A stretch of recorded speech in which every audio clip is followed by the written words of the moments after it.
tere! Selles videos näitan ma sulle, kuidas luua uut kausta, kuhu saaksid oma tööd, joonistused, esitlused, kirjad panna, et oleks kõik ühes kohas ja kiiresti leitavad. Esmalt mõtle selle peale, kuhu sa selle kausta soovid luua, kas kuhugi dokumentide alla, piltide alla, mis iganes. Mina näitan praeguses tunnis, kuidas luua see töölauale ehk desktopile. Valin siin sobiva koha, teen parema hiireklõpsu, valin new või uus, oleneb mis keel sul siin parasjagu on, ja valin siit valiku folder või kaust.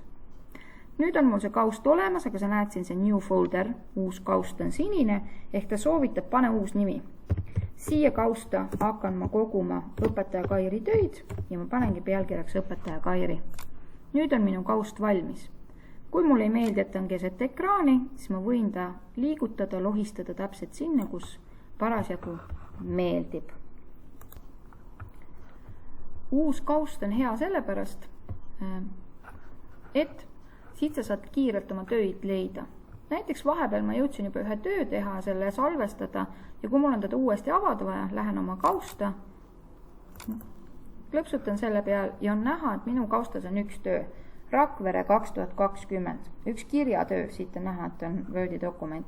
Ja kui ma soovin seda avada, siis ma saan kohe kiirelt selle peal klõpsutada ja selle avada.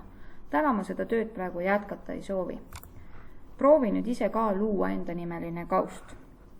Ilusat katsetamist!